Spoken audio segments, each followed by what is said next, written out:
30 juillet 2025, le Fonds monétaire international, il publie un communiqué dans lequel il résume et il dit que les perspectives à court terme de l'économie algérienne restent globalement positives malgré l'incertitude à l'échelle mondiale, mais les vulnérabilités budgétaires sont importantes. Le déficit budgétaire, c'est quand un État dépense beaucoup plus que ce qu'il encaisse comme recette. Et l'Algérie est dans une situation de grave déficit budgétaire depuis au moins 2022-2023. En deux mots, le FMI dit aux dirigeants algériens, arrêtez de gaspiller de l'argent, vous gaspillez trop d'argent, vous dépensez trop d'argent, cet argent ne sert pas à développer économiquement votre pays. Et si vous continuez comme ça, vous allez subir des chocs extérieurs importants face auxquels vous ne serez pas préparé. Financièrement, vous êtes trop fragile, vous dépensez trop d'argent sans créer des richesses. C'est ça la conséquence. Donc la dette interne, elle est plus dangereuse que la dette externe. Parce que la dette externe, c'est pas un problème. Elle est en dollars, ou là en euros, ou là en yens, ou là en yuan, avec la monnaie des pays qui te prêtent de l'argent. Aujourd'hui, paradoxalement, comme nous n'avons pas une dette externe, nous avons un déficit budgétaire plus élevé, nous avons une dette interne élevée, elle est plus grave pour nous. On ressent les effets de la misère sociale, parce que l'Algérien aujourd'hui, le FMI, il dit clairement aux dirigeants algériens, arrêtez de dépenser de l'argent, vous allez le regretter à l'avenir. Le 30 juillet 2025, le Fonds monétaire international, il publie un communiqué dans lequel il résume, parce que le Fonds monétaire international, il fait des rapports et des communiqués. Le Fonds monétaire international, durant une période bien précise, quelquefois chaque trimestre, chaque semestre, il envoie une mission composée de plusieurs économistes qui travaillent pour le Fonds monétaire international pour faire ce qu'on appelle une mission de consultation. C'est une mission de consultation au titre de l'article 4. C'est très technique. On va pas s'attarder sur le volet technique. C'est un dispositif qui permet au FMI de se rendre dans tous les pays du monde qui sont membres du FMI. Quasiment tous les pays du monde sont membres du FMI. Et il fait des consultations avec les membres du gouvernement de ce pays-là pour donner une évaluation de la situation économique et financière de ce pays. Donc, c'est un rapport qui évalue la situation économique, les points forts, les points faibles, les risques et les atouts, les perspectives négatives et les perspectives positives. Dans le cas de l'Algérie, le FMI n'a pas publié encore le rapport qui résume parce que le rapport, il y a le communiqué de presse. Ensuite, il y a un rapport qui résumera l'ensemble des travaux qui ont été rédigés par les membres de cette mission qui s'est rendue en Algérie pour faire des consultations avec le gouvernement algérien. Ça rentre dans le cadre de la surveillance exercée par le FMI. Le FMI surveille l'économie mondiale, il surveille les évolutions des économies du pays, du monde entier, pour tirer la sonnette d'alarme, ou pour aider les pays en difficulté, ou pour prévenir les pays qui risquent d'aller vers de grandes difficultés économiques. Dans le communiqué du FMI, il parle donc des points positifs, et il dit que les perspectives à court terme de l'économie algérienne restent globalement positives, malgré l'incertitude à l'échelle mondiale, mais les vulnérabilités budgétaires sont importantes. Il y a un passage le plus inquiétant, c'est ce qui concerne le déficit budgétaire. Qu'est-ce que c'est que le déficit budgétaire? On l'a expliqué 1000 fois, nous on fait de la pédagogie, c'est important. Le déficit budgétaire, c'est quand un État dépense beaucoup plus que ce qu'il encaisse comme recette. Quand les dépenses de l'État sont plus élevées que les recettes de l'État, on est dans une situation de déficit budgétaire. Et l'Algérie est dans une situation de grave déficit budgétaire depuis au moins 2022-2023. Mais on reviendra là-dessus techniquement dans un petit moment. D'abord, qu'est-ce que le FMI a dit? Le FMI prévient, les perspectives économiques sont exposées à plusieurs risques en Algérie, principalement dû à la volatilité des prix des hydrocarbures. Dans un contexte de politique commerciale instable et de tensions géopolitiques, il y a des déficits budgétaires persistants qui mettent en péril la viabilité de la dette et renforcent l'interdépendance financière entre l'État, les entreprises publiques et les banques publiques. Toutefois, les perspectives économiques à moyen terme s'amélioreraient en conditionnel, c'est des réformes de diversification de l'économie qui étaient soutenues. Et c'est le plan d'action des autorités et des réformes structurelles a été mis en œuvre afin de préserver la stabilité macro-financière et d'atténuer les risques à court terme. Dans un contexte mondial volatile, la mission du FMI a recommandé au gouvernement algérien un rééquilibrage budgétaire progressif. Mais il doit être mis en œuvre dans les meilleurs délais. Ce rééquilibrage permettra de freiner l'augmentation des besoins de financement dû au déficit élevé et à la chute des cours des hydrocarbures, ce qui contribuera à réduire la vulnérabilité, à reconstituer des marges budgétaires et à stabiliser la dette publique à moyen terme. La politique monétaire doit rester guidée par la conjoncture économique et fermement centrée sur son objectif d'inflation, tout en surveillant étroitement l'évolution du secteur financier. Une plus grande flexibilité du taux de change renforcera la capacité de l'économie à absorber les chocs extérieurs dans un contexte de volatilité accrue dans les cours des hydrocarbures et l'incertitude à l'échelle mondiale. Et ce passage du FMI, de l'analyse du communiqué du FMI, a suscité beaucoup de polémiques au sein des économistes algériens, mais malheureusement les dirigeants algériens n'en parlent pas, parce que c'est un langage technique, mais on va le résumer. En 2 mots, le FMI dit aux dirigeants algériens: arrêtez de gaspiller de l'argent, vous gaspillez trop d'argent, vous dépensez trop d'argent, et cet argent ne sert pas à développer économiquement votre pays. Et si vous continuez comme ça, vous allez subir des chocs extérieurs importants, face auxquels vous ne serez pas préparé, parce que financièrement, vous êtes trop fragile. Vous dépensez trop d'argent sans créer des richesses. L'État algérien dépense énormément trop d'argent sans créer des richesses. C'est ce que Algérie part. Et nous-mêmes, nous l'avons dit, nous n'avons pas cessé de le dire depuis 3 ans. Alors, qu'est-ce qui s'est passé en termes de chiffres? Je te fais un moment. En 2023, le déficit budgétaire de l'Algérie a été de 27,5 milliards de dollars. Les chiffres sont très importants. En 2023, on était à un déficit budgétaire. La différence entre les dépenses de l'État et les recettes de l'État en Algérie était de 27 de l'équivalent. On parle en dollars, parce que le dinar, c'est des chiffres à 3 à 4 longueurs. Il faut une calculatrice scientifique. Pour simplifier, pour que tout le monde puisse comprendre, on parle de l'équivalent en dollars. L'équivalent du déficit budgétaire de l'Algérie, de l'État algérien en 2023, était de 27,5 milliards de dollars. Ça, c'est le déficit. Il devait être uniquement, il devait rester dans les environs de 27 à 30 milliards de dollars en 2024. Ce qui n'a pas été le cas. Puisque chaque année, l'actuel gouvernement, l'actuel État algérien dirigé par Abdelmajid Tebboune, ne cesse d'augmenter ses dépenses. L'État algérien, depuis 2022 et 2023, dépense plus de 100 milliards de dollars. 2023, plus de 100 milliards de dollars. 2024, plus de 112, 113 milliards de dollars. 2025, plus de 126 milliards de dollars. Et à chaque fois que l'État algérien fait un budget, dans le cadre de la loi de finances, où il dit je vais dépenser telle somme, en réalité, il dépasse toujours. Quand il dit que je vais dépenser 126, en réalité, il va dépasser les 130 milliards de dollars à la fin de l'année 2025. Quand il a dit que je vais dépenser que 102, 103 en 2023, il a pratiquement atteint les 110. Quand il a dit qu'en 2024, on va dépenser 113 milliards de dollars, en réalité, il a dépassé les 115 milliards de dollars. Sauf que les budgets de l'État algérien n'ont jamais augmenté de façon aussi significative. Jamais l'État algérien a dépensé autant d'argent. Jamais depuis l'indépendance du pays. Ni Bouteflika, ni Chedli, ni Zerouel. Vous ne pouvez pas dépenser. L'Algérie était dans une situation financière catastrophique dans les années 90. Ni Boumedine. Personne n'a eu dépensé autant d'argent que le régime Tebboune.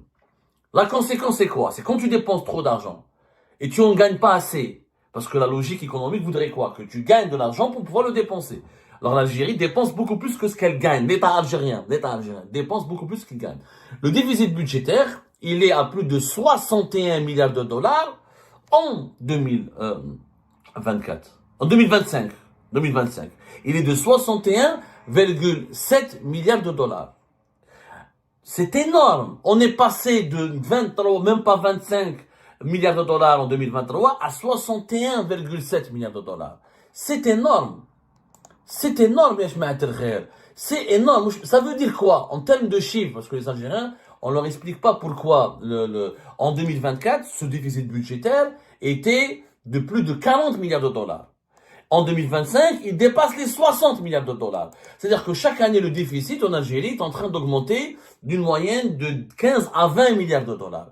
C'est quand même grave. En 2024, je rappelle les chiffres, le déficit budgétaire était de l'équivalent de 46 et quelques milliards de dollars. Là, on est à 61 et quelques. Et à la fin de l'année, l'addition, la facture sera plus salée. Parce qu'encore une fois, l'État algérien ne maîtrise pas son budget. Il dépense tellement, il dépense, qu'à chaque fois, il dépasse ses calculs. Et comme nous n'avons pas des institutions de contrôle qui soient vraiment indépendantes et efficientes, comme la Cour des comptes qui n'est pas écoutée ou là qui est très faible, ou le Parlement qui n'est pas écouté, qui est très faible, qui n'a pas de pouvoir de décision ni une grande influence, comme l'inspection générale des finances qui font que des évaluations qui sont jamais prises en considération, comme donc il y a un autoritarisme, le fait que le pouvoir absolu est entre les mains du président et que le président fait ce qu'il veut, quand il veut, il dépense comme il veut, on a d'énormes déficits. Quelle est la conséquence? C'est ce que dit le FMI. Le FMI, il dit, parce que les partisans du régime algérien ne parlent pas de ce sujet. Un, ils ne le maîtrisent pas. Deux, ils mentent. Quand ils maîtrisent, ils mentent. Ils disent quoi? Ne vous inquiétez pas, c'est pas de la dette extérieure. Officiellement, les dirigeants algériens, ils pensent que la seule menace contre le pays, c'est la dette extérieure. La dette, elle est une dette intérieure. Elle est en dinars, elle n'est pas en dollars. C'est-à-dire que cette dette, elle n'a pas été contractée par l'Algérie, auprès de la Banque mondiale, auprès du FMI, ou là auprès des pays riches comme les États-Unis, la Chine ou les clubs de Paris. Non. Le club de Paris, c'est l'ensemble des pays riches qui prêtent de l'argent aux pays pauvres, là, aux pays en grande difficulté économique. Et c'est vrai qu'elle est en dinars. Mais c'est pas parce qu'elle est en dinars qu'elle n'est pas dangereuse. C'est complètement faux. Dire qu'elle n'est pas dangereuse parce qu'elle est en dinars, c'est complètement faux. C'est un mensonge. Pourquoi? La dette extérieure, quelquefois, la dette intérieure, elle est plus menaçante que la dette extérieure. La dette extérieure, c'est une dette qui est en devise, tu as un taux de remboursement, si tu as une bonne croissance économique, si tu es stable, les taux d'intérêt n'augmentent pas, et les personnes qui te prêtent de l'argent, les pays ou les institutions, les bailleurs qui te prêtent de l'argent, acceptent que tu les rembourses selon un échéancier. Et tous les pays, beaucoup de pays du monde sont extrêmement endettés, il y a des pays dynamiques économiquement et qui ont des dettes. Ils comptent une dette extérieure élevée. La dette intérieure, c'est quoi son problème? C'est que elle est contractée entre les banques, la banque centrale, le trésor public du pays, la banque centrale et les institutions économiques et financières internes du pays. Sauf qu'elle est libellée ou elle est, je vais essayer de parler un terme moins économique en pédagogie, elle est en dinars, elle est avec la monnaie locale. Sauf que plus le déficit augmente, plus la monnaie locale elle perd de sa valeur et plus l'inflation augmente, le pouvoir d'achat augmente. Pourquoi? Parce que ça veut dire quoi un déficit budgétaire grand? Ça veut dire qu'il y a trop de monnaie, il y a plus de monnaie que de création de richesse. Ça veut dire que cette économie ne produit pas. Normalement, la monnaie, on produit de la monnaie quand on fabrique des biens et des services. Il faut fabriquer des biens et des services pour pouvoir les vendre et avoir de la monnaie. Mais quand les pays dans lesquels le déficit il est énorme, interne, pas la dette extérieure, le déficit public interne, la dette interne elle est énorme. Ça veut dire que ces pays-là font de la planche à billets, ils utilisent beaucoup d'argent, et donc ils produisent pas assez de produits et de richesses et de services pour essayer de justifier sa production de monnaie. Du coup, quand on produit beaucoup d'argent, ta monnaie, elle devient faible. C'est pour ça que le dinar algérien, il est faible. C'est en relation avec le déficit budgétaire. Pas uniquement avec les lois contre les importations, les restrictions, et c'est en relation, parce que le déficit budgétaire, il plombe la valeur de ta monnaie, il plombe ta croissance économique. Parce que quand tu dépenses trop d'argent, et tu en gagnes pas assez, ça veut dire que tu produis pas assez de richesse, donc tu as une croissance économique faible. Parce que si tu avais une croissance économique forte, tu serais pas déficitaire. Ton déficit serait limité. Tous les pays sont déficitaires. Il y a très peu de pays qui sont pas déficitaires. Je crois que ça n'existe pas, mais peut-être les monarchies du Golfe, les pays riches. Chaque pays est déficitaire, mais selon une proportion bien limitée. Quand ton déficit dépasse l'équivalent de 61 milliards de dollars, il faut savoir que le déficit budgétaire en Algérie, c'est l'équivalent de 21% du PIB. Il y a aujourd'hui 21%, presque 22% de toute la richesse nationale que nous produisons, elle part pour financer le déficit. C'est énorme. حنا ما قلناش ما ديروش déficit, mais le déficit, وعلاش ديرو et combien راح ديرو, combien tu vas faire le déficit et pourquoi tu vas le faire. En Algérie, la valeur, le dinar, regardez, il faut juste des courbes, il faut être un observateur. Je sais que la culture économique, malheureusement, n'est pas propagée au sein de notre population, faute de médias spécialisés, faute de canaux de transmission et de diffusion de ce savoir, mais c'est important d'avoir une culture économique. La valeur du dinar, comment elle chute depuis 2022, et comment le déficit budgétaire en Algérie augmente, le déficit de l'État algérien augmente significativement depuis 2022-2023. C'est relié. Plus le pays est déficitaire, plus sa monnaie elle est instable. Elle est extrêmement instable. Parce que là, il y a trop d'espèces, trop de monnaie qui circulent et pas assez de croissance économique. Deuxièmement, la croissance économique sera faible dans un pays trop déficitaire. Parce qu'un pays trop déficitaire, c'est-à-dire que tu dépasses 10, 20, 15, à partir du moment où tu dépasses 10 jusqu'à 20% de ton PIB qui est en déficit, ça veut dire que tu produis pas assez de richesse pour financer tes propres besoins. Du coup, ta croissance économique, elle est faible. Tu seras toujours entre une croissance économique entre 0 et 3%. Alors que l'Algérie, pays normalement, elle devrait faire partie des pays émergents. On devrait avoir une croissance économique de plus de 5%. On a tous les facteurs pour avoir une croissance économique à plus de 5%. Un marché vierge, position géographique, main-d'œuvre pas chère, on a l'énergie, on a tout pour devenir un pays émergent. Donc la croissance économique, elle est faible. Et quand la monnaie perd de sa valeur, la croissance économique, elle est faible, il y a l'inflation, tout augmente. En Algérie, c'est vrai que l'inflation en 2024 et en 2025 a baissé par rapport à 2021 ou 2022, elle était jusqu'à 2023 jusqu'à 10%. Mais c'est l'inflation, l'augmentation des prix qui a baissé. Ce ne sont pas les prix qui ont baissé. C'est-à-dire, quand on parle de baisse de l'inflation, on ne parle pas de la baisse des prix, on parle de la baisse de l'évolution d'augmentation des prix. C'est différent. C'est complètement différent. Donc, plus l'État algérien dépense de l'argent, moins il y aura de la croissance économique, plus le dinar sera plus faible, plus l'inflation va augmenter, plus le pouvoir d'achat sera plus faible des Algériens et des Algériens, plus leurs salaires perdront de leur valeur, et plus la misère sociale et la pauvreté s'aggravera. C'est ça la conséquence. Donc la dette interne, elle est plus dangereuse que la dette externe. Parce que la dette externe, c'est pas un problème. Elle est en dollars, ou là en euros, ou là en yens, ou là en yuan, avec la monnaie des pays qui te prêtent de l'argent. Tu travailles, tu gagnes de l'argent, tu calcules, comme l'a fait l'Algérie. Regardez, demandez aux Algériens qui ont connu les années 90. La vie était moins chère. Les années 90, on était en pleine guerre. Le pays était endetté à 30 milliards de dollars à la fin des années 90. Mais la vie était moins chère. Les légumes n'étaient pas aussi chers. Il n'y avait pas de pénurie. On ne faisait pas la queue à chaque fois, sauf s'il y avait des attentats, des problèmes sécuritaires. Mais il n'y avait pas de grande pénurie dans les années 90. Peut-être au début. Mais au milieu des années 90, 95, il n'y avait pas beaucoup de pénurie. Les voitures étaient en vente. Les pièces détachées étaient en vente. Les produits de large consommation étaient accessibles. Étaient complètement accessibles.